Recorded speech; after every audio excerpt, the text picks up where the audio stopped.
Hi everyone, so today is another mental health awareness video and I'm going to be doing some coping techniques, mainly focusing on self-soothing and grounding tools. This is something I struggle with personally, especially self-soothing. Grounding techniques, sometimes when I'm dissociating I just want to go, so I let myself disappear instead of fighting it. I'm sure some of you can relate to that. I guess I'll go into a little bit about what they are. So self-soothing is something that we learn as children. Babies even learn it if they cry and their parents don't come. They learn to calm themselves, to soothe. As we grow up, we learn if we fall over and there's no one to find us that's seen us and to give us a hug and cuddle us and kiss us back to feeling better, we self-soothe. It's a skill that if we don't learn particularly well as children, we struggle with as adults, especially when there's been trauma. That's the key thing that causes problems with self-soothing, or certain parenting techniques in terms of neglect, abuse as well. Grounding techniques are for dissociation, so that's when you feel like you're going to dissociate, you feel like you're coming out of your body, you're not focusing, you're not aware of the world around you very well, that you're almost fading. For me, it feels like where my head is, I'm not there. I'm like a metre back and my body is in front of me and my actual consciousness is behind me, and I'm not in that body. I'm not part of that body. I'm just someone watching someone do those things or say the things that I'm saying, or move the body that my body is moving. People say stamp on the ground is a good one. Personally, I don't feel the floor very well when I'm doing it. We all have different things that we'll find easier and harder than others. So I'm just going to go through some grounding techniques first and then we'll move on to self-soothing. So a grounding technique, and some of these will be repeated by the way, because they fit into more than one category. Please excuse that, I'm not trying to be boring or dull. I just want to make sure that everyone gets the right ideas for them. So the first idea that I came up with is cold water or ice cubes, either holding cold water or ice cubes or putting them in tea towels, tissues, and putting them on your skin, your forehead, your arms, your wrists. One thing I find particularly helpful is to get some really ice cold water, put it on some kitchen towel, fold it up into rectangles and put it either onto my forehead, the back of my neck or my wrists. The cold kind of shocks my system back into awareness. It's something to focus on mentally that I can feel physically, so it keeps me grounded, it keeps me in the here and now. Another that isn't so good for me but might be good for other people if cold doesn't work is heat pads or a hot water bottle. Personally, these relax me too much so that I fade, but for other people cold does that and heat is actually better. So get a hot water bottle, obviously make sure you're safe with it. I don't want anyone hurt themselves with this. If you're too dissociative to use the kettle very well, just don't risk it. But you can get heat pads that you can put in the microwave. Again, if you feel like you might not be able to check on it, you might put the wrong time on, don't risk it. I don't want anyone getting hurt. Something else is smells, so strong smells, so essential oils. I think I mentioned these in another video. So maybe a lavender oil, a frankincense oil, eucalyptus, whatever it is that you like, rose oil, rose water. You could dab a little bit onto a tissue. You can then put that up to your nose and smell it, or you can dab it on your clothes, your pillow, in your bath water. They've got all kinds of uses. Okay, so as well as strong smells, you can also have strong tastes. So something like maybe mints to suck on, or some lozenges. I'm trying to think of what else, maybe sour things like Tangfast sticks. Anything sour, anything particularly sweet, lemony, that kind of thing. Something that will, when you taste it, will kind of jolt your senses. Another more physical thing to do is to hold on to something with your hands as tight as you can. So if you're sat on the chair, grab the arms of the chair, or grab the seat of the chair, or grab your hands and just squeeze as hard as you can. Try and make that feeling as hard as you can and as much as you can. Another is to curl and uncurl your toes. The harder you do it, the more successful you'll probably be. It kind of hurts sometimes, but you're not going to do yourself any damage, so that's a good one to do. A technique I was recently taught is called square breathing, which is where you breathe in for 4 seconds, you hold for 4 seconds, and you breathe out for 4 seconds. I personally we worked this out, me and my friend, I've got a scalene triangle instead of a square. I breathe in for 3, hold for 4, breathe out for 5, or sometimes variations on that, but I do one less, one in the middle, one higher. do whatever works for you. It doesn't really matter the numbers, as long as that you're getting a deep breath in, you're holding it for a short amount of time, and then you're breathing it out slowly. There's a thing called tapping. Now, I don't know a right lot about this, so I'm not the best to explain this, but you get your 2 fingers on each hand, you tap certain parts of your body in a rhythm, and it brings your awareness back, it calms you down. There's certain tapping techniques that are good for anxiety, there's others that are good for grounding, there's others that are meant to be good for depression. So if you Google tapping, it's what it sounds like, TAPPING, you should hopefully find some decent resources on how to do that. A good thing to have is a grounding object that you keep in your pockets, like maybe like a rock, a stone, even a piece of material, a peg with something right around it, anything that you can feel that you will find comfort in when you touch it, that will ground you, maybe bring you back a little bit when you think, oh yeah, I need to touch that. Mindfulness, of course, is a big topic. I'm not going to go into techniques because there are thousands of them. We've already talked about square breathing and kind of tapping and things like that. Look up some mindful techniques along with grounding. If you search grounding techniques and mindfulness, you should get a good mixture. Mindfulness brings you into the present moment. It makes you aware of how you're feeling, and the common mindfulness technique is to focus on your breathing. So you're not focusing on your emotions, you're not focusing on the world around you, you're just literally focusing on the breathing in and breathing out. And that's all you need to focus on. It just gets you through, it calms you down, it gets your breathing going regular again. I know when I'm struggling, I stop breathing. I stop. And I asked the doctor why this was recently, and he said it's part of the freeze mechanism. Fight, flight or freeze. And I won't go into it, but he said it could be something that was brought up from my past. So sometimes we need to do things that are triggered for us personally. Someone else might not forget to breathe, but they might be tapping their leg without realising, and maybe that makes them more anxious. So we all have something that we do that maybe we could try and be aware of and get someone to say, oh, you're doing that, stop, or are you remembering to breathe? My friends are very good at prompting me to do that, so thank you to them. Another technique is 5, 4, 3, 2, 1. So you can do this with what I tell you in any number of what I've just said. So you can see 5 things you can see, for example, 4 things you can hear, 3 things you can smell, 2 things you can feel, and 1 thing you could taste. Or you could do that in any order of the 5, 4, 3, 2, 1. You can take a certain one out if you have flashbacks where you can smell something. Take the smell out. For me, I take the hear out because of my voices. I don't want to focus on what I'm hearing. But you can work that around yourself. Another is a cold bath or shower. Kind of jolts the system. A hot shower can do the same. But if you're dissociative, you could have it too hot and possibly hurt yourself because you're not quite connected to your body to feel that it's doing that too hot for you. Some others are soothing but fast-paced music, so something that relaxes you but is quick. So you're not going to get too relaxed while you're listening to it. You're not going to fall into kind of like a bit of a lull, but it's still going to be relaxing, it's soothing, it's something that makes you happy. Going back to the cold water, maybe put a flannel on your face or a certain part of your body where you're more sensitive that you will feel that. Obviously a wet flannel, not just a dry flannel. I don't know why you do that. Cuddle a pet, a child, a friend, a family member, a pillow, something like that that will give you a sense of comfort, something that you can feel love from.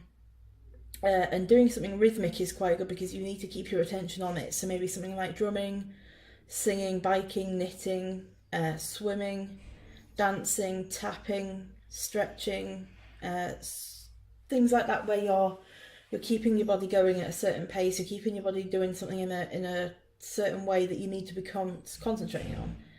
Something else is strong herbal teas, again coming back to the strong tastes. I'm not a fan of tea or coffee and I can't drink it because of my church now anyway, but I know that herbal teas can be great for different flavours, different strengths. I've already talked about eating mints and other strong tasting foods. There's chili. Chocolate's okay. It's got serotonin. It releases serotonin in your brain like self-harming does. So if that's an issue for you, that might help because you'll get that same chemical feeling. But it's not quite a strong taste that'll jolt you back, whereas something like lemon, lime, mints, Hubba Bubba, certain chewing gums, things like that might do a better job. Another thing is some loving self-talk or affirmations. Either write these down or say them to yourself. This is something I really struggle with. I can't be nice to myself. I feel like I'm lying when I do this. and I just cringe. But I hope that someone else out there will find these things helpful. So say to yourself things like, I'm sorry you're going through this, I'm sorry you feel this way, I can understand how you feel the way you feel, I understand why you feel the way you feel, you're entitled to feel this way, I love you, you are safe, I'm here for you, you are loved, you're not alone, you're okay to feel like this, it's understandable, you're not going through this on your own, you are loved, you're cared for. Things like that that will comfort you, that will soothe you. That's the whole point of this, is to soothe you and ground you. Things like doing things like self-care, so washing and brushing your hair, brushing your teeth, having baths, showers, painting your nails, dyeing your hair, getting massages, moisturising, all those kind of things can really help as well. Okay, and now some comforting and soothing techniques. So cuddle a pillow, wrap it in a soft blanket maybe and cuddle it, as we've said before. Hot bath with lots of bubbles, a bath bomb maybe. Make it smell lovely, make the air nice and condensation. Condensed, I don't think that's the right word, but you know what I mean. Have a shower, again, have it hot if you're not dissociating but you need self-soothing. Sleep. Curl up in bed with a pillow and just cry, let your sorrow out. Watch your favourite film or TV show, something that again comforts and soothes you. Call a friend or a helpline. Listen to a creative mixtape that you've done. I think I talked about this in another video of starting with something that's quite slow, so songs that are quite slow, and gradually get higher and higher in increase speed and pitch maybe, that will start off relaxing you and then hopefully bring you into a more energetic state. Or do it the opposite way around if that's what you want. Start with quite energetic and maybe angry music and bring it down to something quite relaxed, quite slow, but do it gradually over a course of, I don't know, 10, 12 songs, whatever you want to do. Play your favourite game, either a video, card, board game, dice game, whatever it is. Sometimes I may need other people for that. Something I like doing is making my own variants of board games to find a way that I can play it on my own, or even just play as two players if it's not a competitive game, but it is a cooperative game. You can play as the two players. Video games are great because most video games are based on single player gameplay. There's a lot like COD and things that there is online multiplayer, but you still have a single player game mode. Personally, my feeling rubbish game is Oblivion from the Elder Scrolls series. Oblivion over Skyrim all the way, which is a controversial statement, I know, but hey. Whatever it is that you find, it just that world, that it puts you into a new world, a world that you might feel comfortable in, that you find interesting, that you find exciting, that you find better than this world in some ways. Whatever it is. So we've talked about music, we've talked about cuddling a pet, a loved one, a child. Another thing to do is maybe meditate or pray, especially in nature. If you have a garden or there's somewhere where you can go that's safe, where there's grass that you can sit down, take your shoes off, take your socks off, let your feet touch the grass and just feel it underneath you. And then maybe sit down and have a prayer session or meditate there. Do yoga, tai chi. Another is cuddle a teddy. Read a favourite book, something that you know how it ends, so it's not going to keep you on tenterhooks in a way, because that's kind of an anxiety response, but that you know what's going to happen, you feel calm in that world again, a world that you find better than this one maybe in some ways at the moment. Write a poem or a blog, or do a vlog, make a video, write a list of something. Something I thought of that I haven't done myself, but I thought was maybe quite a good idea, is make a done to-do list. And by that I mean make a to-do list of things that you've done that day.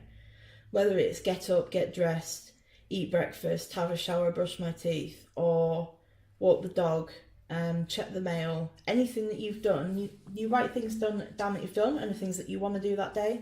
Tick them up, the ones off that you've done, and it just gives you a sense of satisfaction, I think. It'll give you a sense that you have achieved something that day, no matter how small or big. You've achieved something. Just by getting up is a win most days.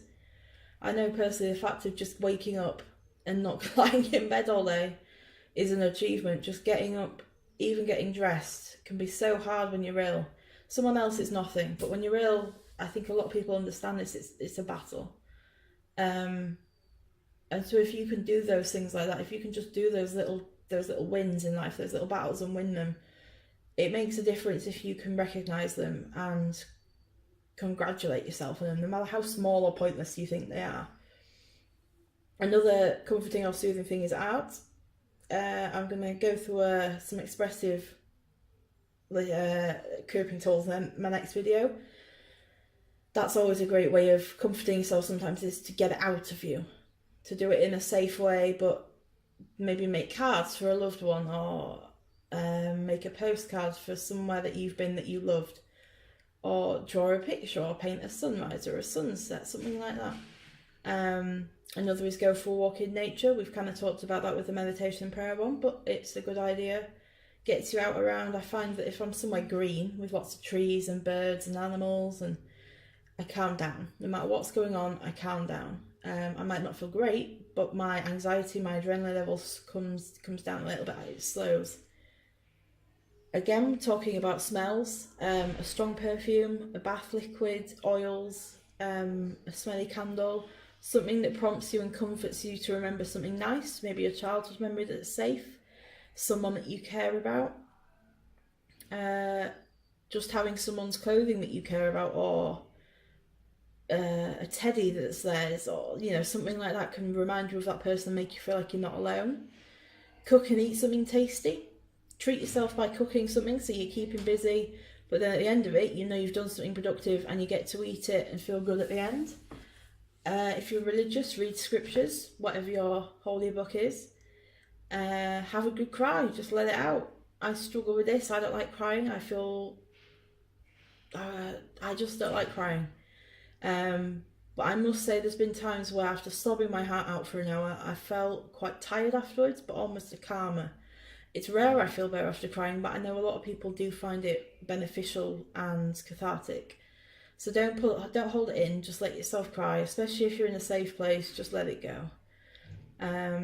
Make your bed with clean sheets, have a bath and then go lie in your bed with new pyjamas. That's always a nice one, always feels very comforting and clean. Guided imagery, make a safe place. That's one good thing to do. I struggle with making a safe place because I just don't know where I'd feel safe. But there's a lot of tools online that you can find that will help you find your own safe place mentally.